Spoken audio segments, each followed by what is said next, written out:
దేవుని పరిశుద్ధ నామమునకు సమస్త ఘనత మహిమ ప్రభావములు యుగయుగములు చెల్లునుగాక. ఈ సందేశం వింటున్న మీ అందరికీ కూడా హృదయపూర్వక వందనాలు తెలియజేస్తున్నాను. దేవుడు మనకు తన సన్నిధి కాంతిని ఉదయింపచేసి మనలను శాంతి సమాధానములతో నింపుదురుగాక. ఈరోజు ఒక ప్రాముఖ్యమైన విషయాన్ని మనం ధ్యానం చేసుకుందాం. ఆది అపోస్తలులైన వారు రాసిన ఉత్తరాల ద్వారా కానీ బోధల ద్వారా కానీ మనము ఎంతో ప్రేరణ పొందుతాం, ఆత్మీయతలో ఎదుగుతాం. అందులో భాగంగా గలతీ పత్రిక 5వ అధ్యాయము 22-23 వచనాల్లో అపోస్తుడైన పౌలు భక్తుడు రాస్తూ ఆత్మఫలమేమనగా అంటూ ఒక ఫలమైన ఆ ఆత్మఫలములోంచి ఎన్నో గుణలక్షణాలను మన కొరకు రాసి పెట్టారు. ఇవన్నీ కూడా పరిశుద్ధులుగా జీవించే వారి జీవితంలో ఉండవలసిన గుణలక్షణాలు. ఈ గుణలక్షణాలన్నీ మనలో ఉన్నప్పుడు అవి అనేక కార్యాలు చేసి మనకు దీవెన తీసుకొని వస్తాయి, మనకు లాభం తీసుకొని వస్తాయి, ఆశీర్వాదం తీసుకొని వస్తాయి. ఇదే క్రమంలో ఈ గుణలక్షణాలలో ప్రాముఖ్యమైనది, మనకు అత్యావశ్యకమైనది ఓర్పు. ఓర్పు అనేటటువంటిది మనకు చాలా అవసరం. ఓర్పు చాలా దీవెనలు తీసుకొచ్చి పెడుతుంది, ఆశీర్వాదాలు తీసుకొచ్చి పెడుతుంది. పత్రికలు రాసినటువంటి అపోస్తలులలో యాకోబు భక్తుడు చాలా ఆవేశంతో, చాలా భావగర్భితమైన, చాలా లాభదాయకమైన ఆత్మీయ సంగతులను చాలా సూటిగా రాసినట్లుగా మనకు అర్థమవుతుంది చక్కగా చదివినప్పుడు. ఆయన తాను రాసిన పత్రికలో మొదటి అధ్యాయం 2-4 వచనాలు చూసినప్పుడు ఓర్పు తన క్రియను కొనసాగింపనీయుడి అంటారు. నేను మరలా మాట్లాడుతున్నదే మాట. ఓర్పు తన క్రియను కొనసాగింపనీయుడి. మనలో ఉన్న ఓర్పును మనం నిద్రపుచ్చకుండా, ఏదైనా ఒక తీవ్రమైన పరిణామం ఏర్పడినప్పుడు, ఘర్షణలు ఏర్పడినప్పుడు, మనస్పర్ధలు అపార్థాలు ఏర్పడినప్పుడు మనలో ఉన్న ఓర్పు, దేవుడు ఆత్మ ఫలములో ఒకటిగా ఉంచిన ఈ దీర్ఘశాంతము లేదా ఓర్పు అనేటటువంటి దానికి తన పనిని తాను చేసుకొని పోవటానికి అవకాశం ఇవ్వాలి. దానికి అవకాశం ఇవ్వాలంటే మనం మౌనంగా ఉండాలి.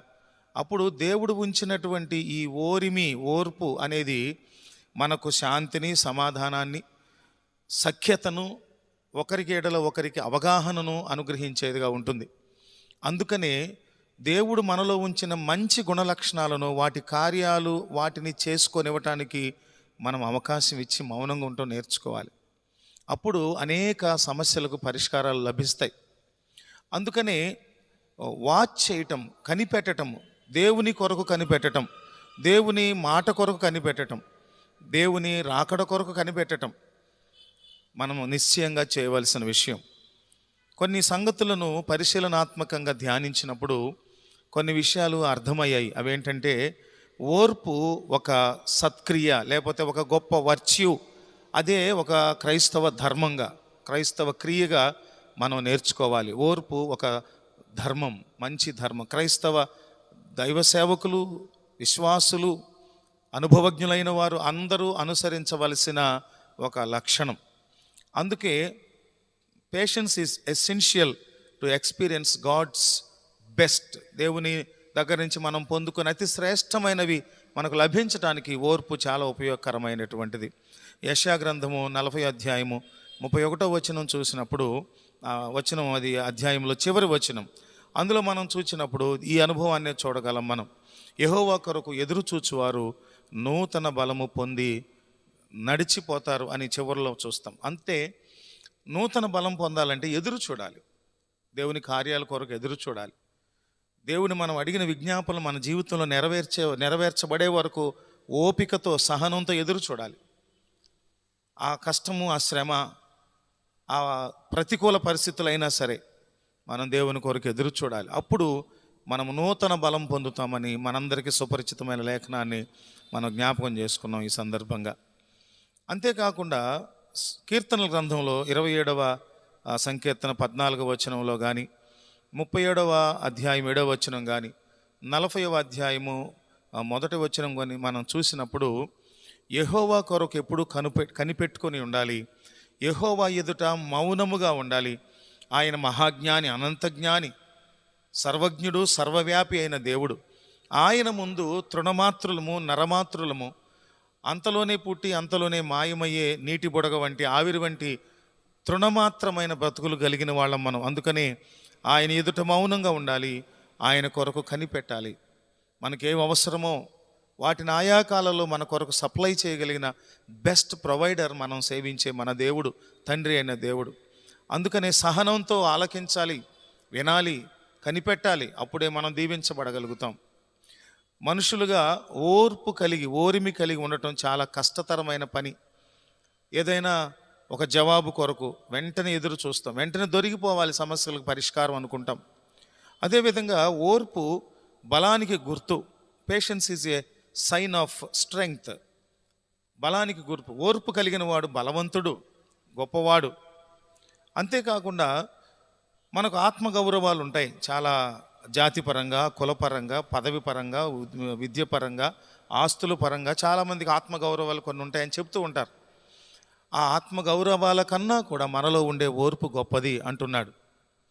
అదేవిధంగా దేవుని నుండి మనం ఏదైనా ఉత్తమమైన దాన్ని పొందుకోవాలంటే అత్యవసరమైనది ఓర్పు. ఓర్పు కలిగి మనం ఎదురు చూసినప్పుడే దేవుని నుంచి ఉత్తమమైన వాటిని పొందుకోగలం. జయించే వారిగా ఉండాలన్నా కూడా మనము ఓర్పు కలిగి ఉండాలి. అది ముఖ్యమైన పదార్థం, అది లక్షణం. అది అంతేకాకుండా ప్రార్థించేటప్పుడు, ప్రభు దగ్గర నుంచి ఏదైనా కోరుకోవాలని ఆశపడినప్పుడు నిశ్చయంగా ప్రార్థనలో ఓపికతో, ఓర్పుతో ప్రార్థన చేయాలి. చాలామందికి ప్రార్థన చేయమని మనం అడిగినప్పుడు చాలామందిలో ఆ ప్రార్థన అంశాలు చాలా తక్కువ ఉంటాయి. ఆ ప్రార్థన అంశాల కొరకు వెతుకుతూ కొన్ని ఊత పదాలను ప్రభువా నాయనా తండ్రి, ప్రభువా నాయనా తండ్రి అంటూ ఉంటారు.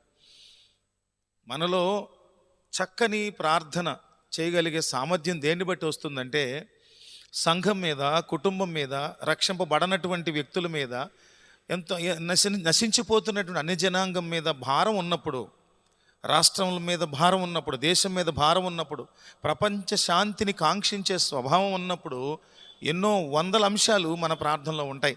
అలాంటప్పుడు ఓర్పుతో ఆ అంశాలన్నిటి కొరకు ప్రార్థన చేసినప్పుడు నిశ్చయంగా ఒకానొక సమయానికి మనం వాటన్నిటిని పొందుకోగలుగుతాం. ఓర్పు మన జీవితాలకు, ఆధ్యాత్మిక భక్తి జీవితానికి, విశ్వాస జీవితానికి, సేవా జీవితానికి ఓర్పు చాలా అవసరం. ఇప్పుడు నేను తప్పక చెప్పవలసిన మాట ఏంటంటే, ఈ దినాల్లో యవన సేవకులుగా వస్తున్న చాలామంది ఓవర్ నైట్లో, అంటే తెల్లవారే లోపే ప్రజాదరణ, ప్రజాభిమానము, పేరు ప్రఖ్యాతులు, ఐడెంటిటీ పొందేసుకోవాలని తాపత్రయపడుతూ ఓవర్ నైట్లో మేము చాలా నేమ్ వచ్చేయాలి మాకు అని అనుకుంటారు. ఎప్పుడైనా సరే అభివృద్ధి అనేది అంచెలంచెలుగా చిన్నదైనటువంటి సంగతి నుంచి ఆరంభమై అంచెలంచెలుగా అభివృద్ధి పొందినప్పుడే మనము నిశ్చయముగా దీవించబడగలం. అటువంటి దానికి ఓర్పు కావాలి, కనిపెట్టాలి. దేవుని సన్నిధిలో మోకరించి వాక్యం ధ్యానించి దాన్ని బోధించాలి. పాపమును సూటిగా ఖండించాలి. ముఖవాటంతో మాట్లాడటం కానీ, దువ్వేటటువంటి ధోరణితోనో, మెత్తే ధోరణితోనో మనం వాక్య పరిచర్య చేయకూడదు. అందుకని ఓవర్ నైట్లో ధనికులు అయిపోవటం అనేది దేవునికి ఉద్దేశం కాదు. దేవుని చిత్తం ఉంటే, దేవుని సంకల్పం ఉంటే ఎలా అభివృద్ధి పొందుతామో, ఎలా అభివృద్ధి పరచాలో దేవునికి తెలుసు మన జీవితాన్ని గురించి. అందుకనే ఎప్పుడైనా సరే నిదానించి పరిశీలనాత్మకంగా దేవుని కార్యాలను మనము గమనించాలి. దేవుని చిత్తాన్ని, దేవుని మనస్సును, దేవుని ఆంతర్యాన్ని, దేవుని ఉద్దేశాన్ని ఎరిగిన వారమై ఈ సేవా బాటలో కొనసాగినప్పుడు దేవుడు తగిన కాలమందు మనల్ని హెచ్చిస్తారు. దాని కొరకు ఎదురు చూడాలి.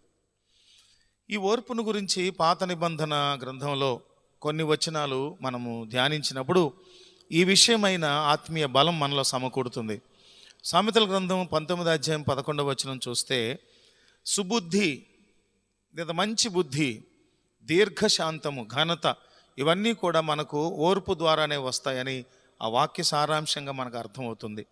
మంచి బుద్ధి ఓర్పు వహించినప్పుడే కుదురుతుంది.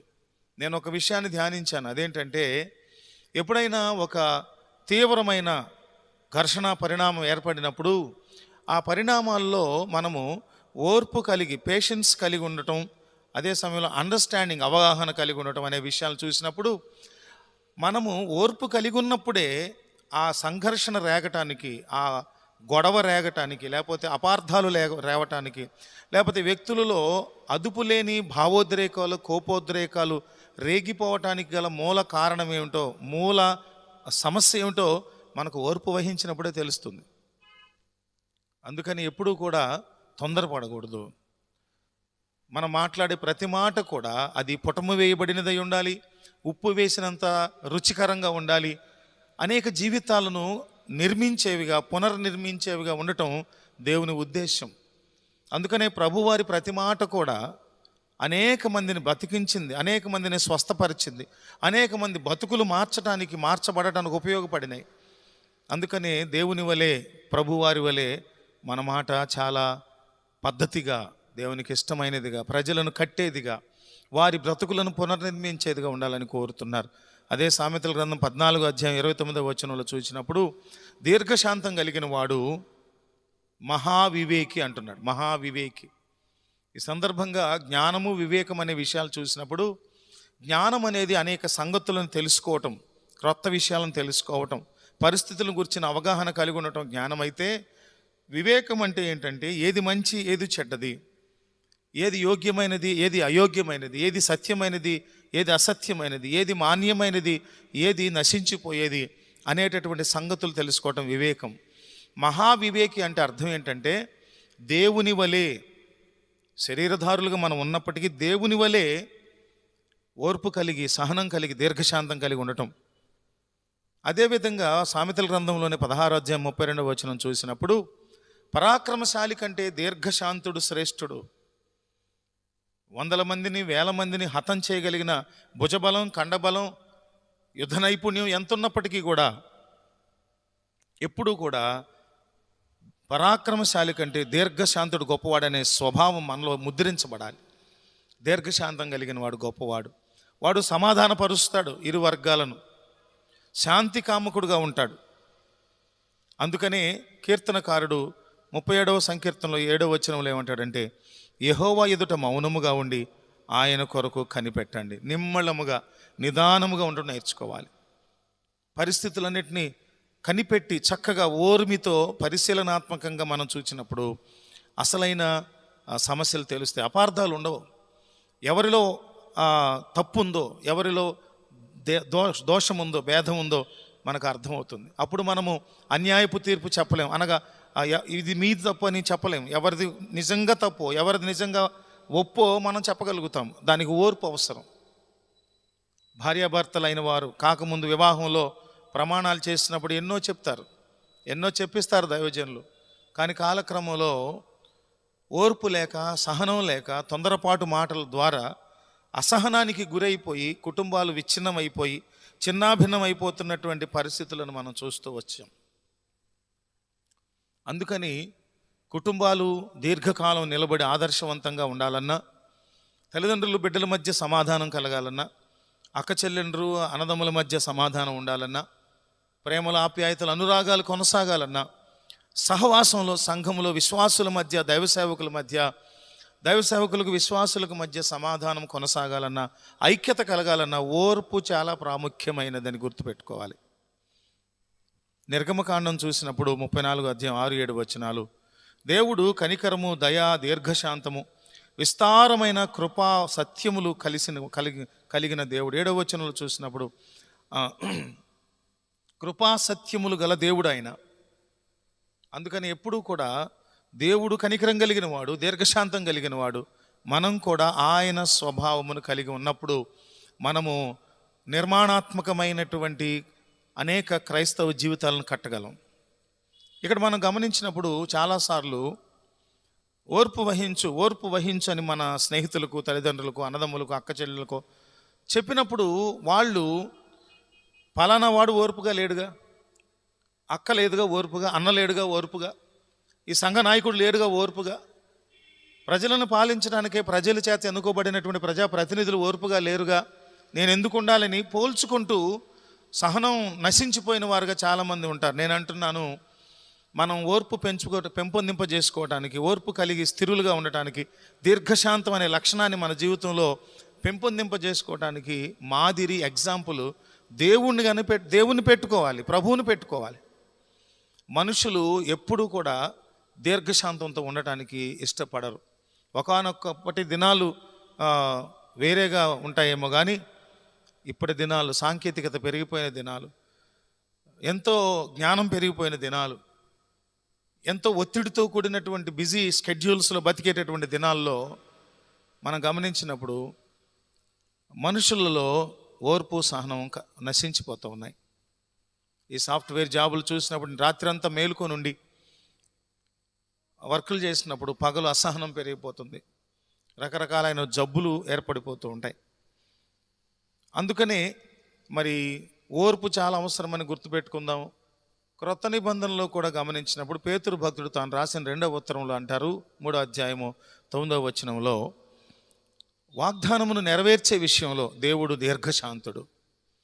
ఆయన వాగ్దానాలు ఆయన కొరకు కాదు, ఆయన వాగ్దానాలన్నీ మన కొరకు, మనల్ని గొప్ప చేయాలని, మనల్ని ఆశీర్వదించాలని, మనల్ని దీవించాలని, మనము తరతరాలకు దీవెనకరంగా ఉండాలని, అబ్రహాముకు దేవుడిచ్చిన వాగ్దానాన్ని మనందరం స్వతంత్రించుకోవాలని, ఈ విషయాలు నెరవేర్చే విషయంలో దేవుడు ఎప్పుడూ కూడా దీర్ఘశాంతుడుగా కనిపెడుతూ కనిపెడుతూ కనిపెడుతూ మనలను మన జీవితంలో తన వాగ్దానాలను నెరవేర్చేవానిగా ఉన్నారు. అందుకని మనము ఓర్పు కలిగి ఉండాలి. అందులోనే 15వ వచనం చూసినప్పుడు దేవుని దీర్ఘశాంతం ఎటువంటిదంటేనంట, అది రక్షణార్థమైనదట. దినమెల్లా తన చేతులు చాపి ఉంచుతారట ప్రభు. లోబడనులని ప్రజల కొరకు దేవుడు ఎదురు చూస్తూ ఉంటాడంట. ఇంకెప్పుడైనా ఈ వాక్యము చేత గుచ్చబడి సువార్త ద్వారా పట్టబడి ఈ బిడ్డ పాపంలోంచి వేరవుతాడేమో, దుర్వ్యసనాలు దుర్భ్యాసాల నుంచి వేరవుతాడేమోనని ఎంతగానో దేవుడు దీర్ఘశాంతం కలిగి ఉంటారట. దేవుని దీర్ఘశాంతము రక్షణార్థమైనది. రక్షింపబడిన మనం కూడా గమనించాల్సింది ఏంటంటే, దేవుని దీర్ఘశాంతం ద్వారా మనం రక్షించబడ్డాం. మనం కూడా దీర్ఘశాంతం కలిగి అనేకుల రక్షణకు మనం కారకులు కావాలి. ఆ బిడ్డలు కూడా దీర్ఘశాంతం కలిగిన వారుగా అనేక విషయాల్లో దీవించబడాలి. అందుకని దేవుడే దీర్ఘశాంతము ఓర్పు విషయంలో మనకు మాదిరిగా ఉన్నారు. తిమోతికి రాసిన మొదటి పత్రికలో 1వ అధ్యాయం 16వ వచనం కూడా చూసినప్పుడు, దేవుడు కనికరించి తను అనేక మందికి మాదిరిగా ఉండునట్లు పూర్ణ దీర్ఘశాంతాన్ని ఆది అపోస్తలులైన వారికి అనుగ్రహించారు. దేవుడు పూర్ణ దీర్ఘశాంతం, పూర్ణమైనదంటే అర్థం, ఒక చోట ఒక బిందువు దగ్గర నుంచి మనం ఒక వృత్తాన్ని గీయటం ప్రారంభించి ఆ బిందువు దగ్గర మరలా కలిపితే అది పూర్ణమైనది. అది ఎన్నటి కూడా అసంపూర్ణమైనది కాదు. ఆ చక్కని వృత్తం గీయబడినప్పుడు ఆ బిందువు ఎక్కడ ఆరంభమైందో ఎక్కడ ముగిసిందో మనకు అర్థం కాదు. అది పరిపూర్ణమైనటువంటిది. ఆ పరిపూర్ణత దేవాది దేవుడు నరావతారిగా ఈ భూమి మీద జన్మించినప్పుడు యేసుక్రీస్తు ప్రభువులో మనం చూడగలుగుతాం. ఆయన చూపులో పరిపూర్ణత, ఆయన మాటలో పరిపూర్ణత, ఆయన బోధలో పరిపూర్ణత, ఆయన నడతలో పరిపూర్ణత, నడకలో పరిపూర్ణత, ఆయన హెచ్చరికలో పరిపూర్ణత, ఆయన దీవెనలో పరిపూర్ణత. అందుకని పౌలు భక్తుడు కూడా, నేను దీర్ఘశాంతం విషయంలో పూర్ణ పరిపూర్ణత కలిగిన వానుగా ఉండటానికి ప్రభు నన్ను సిద్ధపరుచుతున్నారు, నేను ఇష్టపడుతున్నాను, తన ఆత్మీయ కుమారుని చెబుతున్నాడు. అదేవిధంగా కొలస్సీ పత్రికలు కూడా చూసినప్పుడు పూర్ణమైన ఓర్పు దీర్ఘశాంతం కావాలి. చాలా ప్రాముఖ్యమైన విషయం ఇది, వచనం ఇది. కొలస్సీ పత్రికలో 1వ అధ్యాయం 11, 12 వచనాలు చదువుకుంటే చక్కగా అర్థమవుతుంది. ఆ తరువాత దీర్ఘశాంతం అనేటటువంటిది సంపూర్ణ వినయము సాత్వికముతో నడుచుకోవడానికి ఉపయోగపడేటటువంటిది. ఎఫెసీ పత్రికలో మనం చూస్తాం 4వ అధ్యాయం 2వ వచనం. తిమోతికి రాసిన 2వ పత్రికలో 4:2 వచనంలో కూడా మనం చూడగలుగుతాం. దీర్ఘశాంతము చాలా గొప్పది, ఓర్పు సహనం చాలా గొప్పవి. అదేవిధంగా యాకోబు భక్తుడు రాసిన పత్రికలో 5వ అధ్యాయం 7వ వచనం చూసినప్పుడు, ప్రభువు రాకడ వరకు మనందరం ఓపికతో కనిపెట్టాలి. మనందరం కూడా ఓపిక కలిగిన వారుగా ఉండాలి. చాలా విషయంలో ఒకసారి మనం ఆలోచించుకుంటే గమనించండి, మన తాతలు దేవుని భక్తిలో కొనసాగుతూ ఈ క్రైస్తవ భక్తి జీవితాన్ని మనందరికి వారసత్వంగా, లేకపోతే ఒక గొప్ప హెరిటేజ్గా, మనకు గొప్ప సంపదగా అనుగ్రహించారు. వారు చెప్పారు, యేసయ్య రాకడ సమీపంగా ఉంది, గుర్తులు గమనించండి, సూచనలు గమనించండి అని. ఆ ముత్తాత గారు తాతలకు తెలియజేస్తే, తాతలు తండ్రులకు తెలియజేస్తే, తండ్రులు మనకు తెలియజేస్తే, మనం మన పిల్లలకు తెలియజేస్తున్నాం, మన పిల్లలు వారి పిల్లలకు తెలియజేస్తారు ప్రభు వస్తున్నారని. కానీ ఈ విషయంలో మనం ఏనాడు నిరాశ నిస్పృహ చెందడానికి వీల్లేదు. ఆయన ఏ విధంగా ఆరోహణమయ్యారో ఆ విధంగానే తిరిగి వస్తారనే నిరీక్షణ మనకు ఉంది కనుక ఆయన ఖచ్చితంగా తిరిగి వస్తారు. అందుకని మనము శుభప్రదమైన నిరీక్షణ కలిగిన వారుగా ఉండాలి. ఆ తర్వాత చివరిలో ఓర్పును కనుక మనం అలవరుచుకోకపోతే, ఆ అలవరుచుకోనంతకాలము మనము దేవుని మీద ఎదురాడేవారుగా అంటే అర్థం ఏంటంటే తిరుగుబాటుదారులుగా ఉంటాం. పూర్వకాలంలో మన పితరుల ఎడల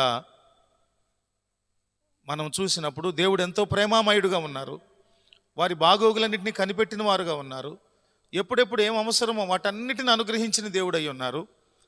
అన్ని తింటూ కూడా, అన్ని లాభాలు పొందుతూ కూడా, అన్ని సౌకర్యాలు పొందుతూ కూడా, అంత భద్రతను కాపుదలను వారు అనుభవిస్తూ కూడా దేవుని మీద తిరుగుబాటు చేసిన వారుగా ఉన్నారు. వారిలో ఓర్పు నశించింది, దీర్ఘశాంతం నశించింది. నాయకునిగా ఉన్నటువంటి మోషే భక్తునికి కూడా విసుగు కలిగించేటంత అసహనానికి గురి చేసినటువంటి వారు. అరణ్యములో దేవుడు ఆహారం ఇచ్చారు. ఎర్ర సముద్రమును దాటేటట్లుగా దేవుడు తన తూర్పు గాలి చేత సముద్రము 2 పాయలుగా చేసినటువంటి దేవుడు. ఆరిని నేలనిచ్చిన దేవుడు, మార్గమును సరళం చేసిన దేవుడు.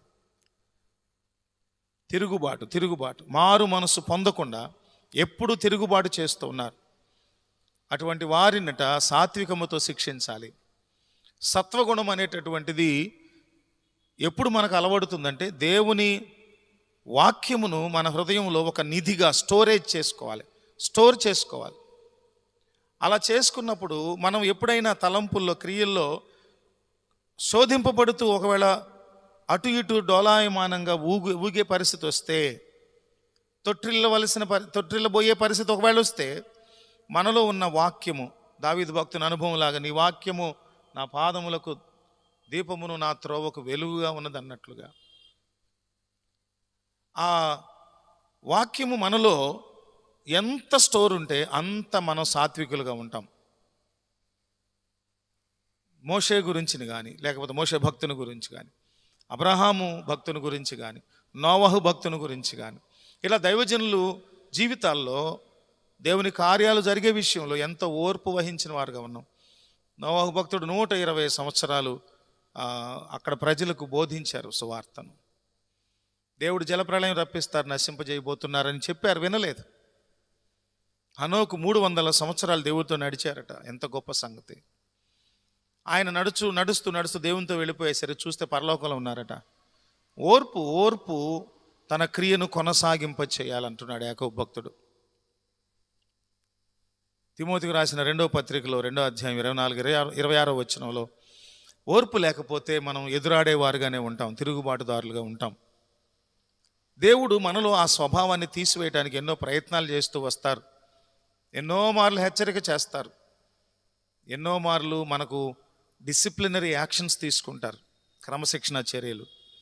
అందుకని మనము ఎదురాడేవారుగా ఉండొద్దు. చివరిగా ఓర్పును అలవరుచుకోవటం ఎలా అంటే, పౌలు భక్తుడు రాస్తున్నారు కొరింథీయులకు రాసిన 2వ పత్రికలో 4వ అధ్యాయము 17-18 వచనాలు చూసినప్పుడు మనం అలవరుచుకోవాల్సింది ఏంటంటే, నిదానించి చూడడం అలవాటు చేసుకోవాలి. నిదానించి చూడటంలో మనం నేర్చుకునే సంగతులు ఏంటంటే, అర్థమయ్యే సంగతులు ఏంటంటే, నిదానించి చూసినప్పుడు ఈ దృశ్యమైనవన్నీ కూడా నశించిపోతాయి అనేది అర్థమవుతుంది. అదృశ్యమైనవన్నీ కూడా వాస్తవములు అనేది అర్థమవుతుంది. పౌలు భక్తుడు అంటున్నాడు, దృశ్యమైనవి అనిత్యములు, అదృశ్యమైనవే నిత్యములు. ఈ భూమి, ఆకాశము, సూర్యచంద్రులు, నక్షత్రాలు సమస్తము కూడా నశించిపోతాయి. క్రొత్త భూమి, క్రొత్త ఆకాశాన్ని ప్రభు ఏర్పరుస్తారు. అవన్నీ వేరే అంశం అయిన ఉన్నప్పటికీ కూడా మనం గమనించాల్సింది ఏంటంటే, మనమున్న ఈ మర్త్య శరీరము అమర్త్యతను ధరించుకుంటుంది యేసు ప్రభు వారి రాకడలో. ఆయన త్వరగా వస్తున్నారు.